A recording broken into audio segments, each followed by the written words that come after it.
this is something I kind of found interesting, Charlie. Okay. Michkov, the favorite over Celebrini to win the Calder Trophy, the Rookie of the Year. And while lots of things go into it, like you mentioned, Landeskog, although he only had the 52 points, so that's the fewest of the last 10 forwards to win it in a full season. Great two-way player, a leader, all that stuff. But at the end of the day, this comes down to production. You can't watch every game. Guys look at the points totals and go, oh, well, he scored more, he wins. Sure.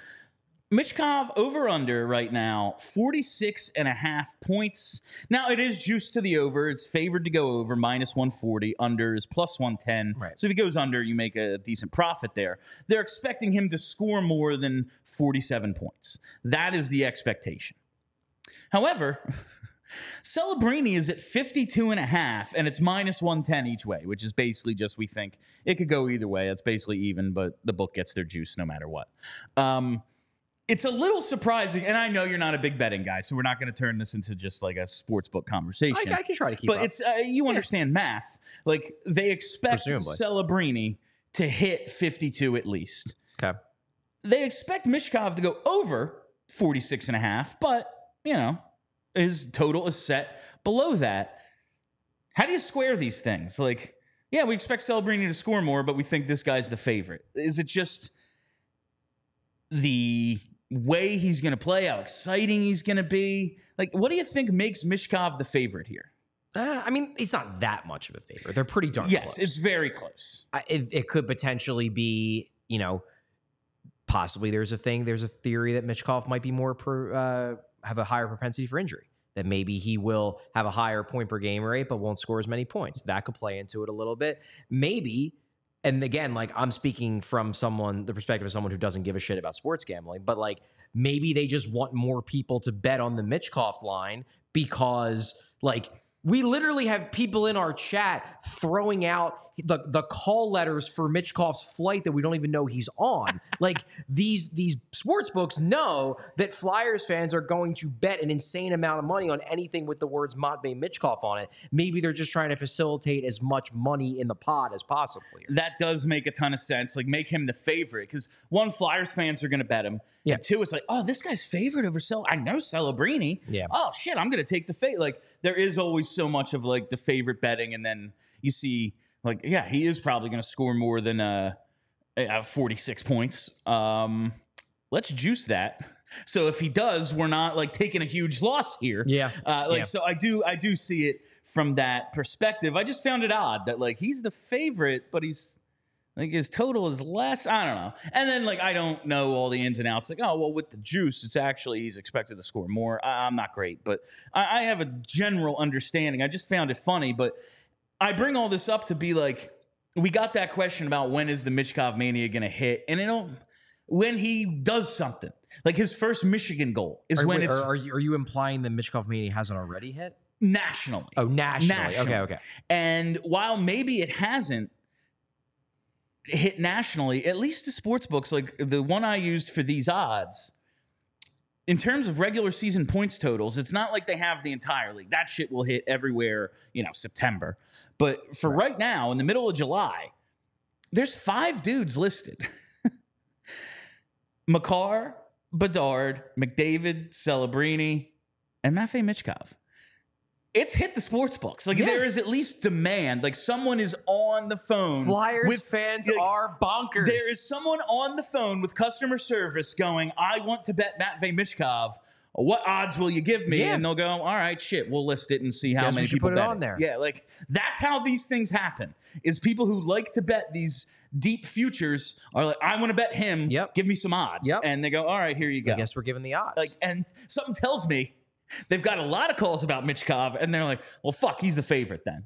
I just think the excitement level is so high. And look, I'm not saying that Philadelphia is the largest, sports city in North America. It's obviously not, but it's up there. There are a lot of Flyers fans, a lot of Philadelphia fans, and a lot of Philadelphia fans scattered across the country. Yes. Like I know just from our Discord and just from interacting with listeners and viewers of the show that a lot of these people, like when I'll post like, hey, who's coming out to this game or this event or whatever, it's like, man, I wish I could, but I live in Calgary. And it's like, Really? Yeah. But they do. Yeah. Or like I live in Kansas or something. Like people, Flyers fans and really Philadelphia fans in general, but Flyers fans specifically are nationwide. Like there's a lot of them. And I know a lot of them went into hibernation because the team's been embarrassing, but this is the first time that people are able to get excited about something. Of course, the sports books that are paid to figure this stuff out are realizing that there is a ton of excitement around Matvei Michkov and they want to take advantage of it. Yeah, and I think the person who sent the question to us and Mertitas about when this conversation is going to be more national, pretty sure he's in BC. Like, there's fans everywhere. Yeah, the Flyers they were at least until recently kind of like almost Raiders-ish, where it's like, yeah, we have a hardcore following here, but think about the bullies, and like we're going to talk about something in a little bit. Slapshot, like they played a brand of hockey that spoke to a lot of people. Yeah. Like Dan Carcillo knocked out his front teeth on the front of his bicycle so he could look like Bobby Clark. And like Dan Carcillo is a lot closer to our age than he is Bully's age. And the thing you have to remember too, and this is something that I do find very fascinating about the sports fan psyche, is that if you're a diehard fan of a team, like, and you really are all in, like you bleed orange, you're a diehard Flyers fan, and you don't live in Philly or near Philly, you are going to be even more willing to ride out the bad times as opposed to someone who's a diehard in the city.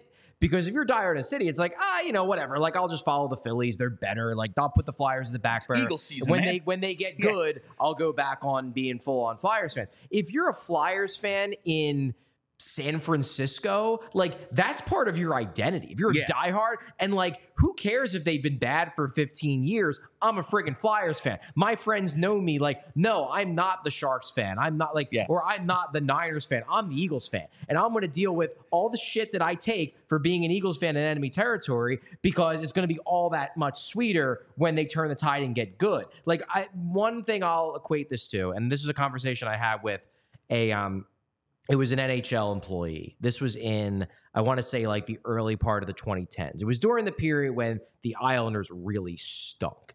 And their attendance numbers were in the toilet.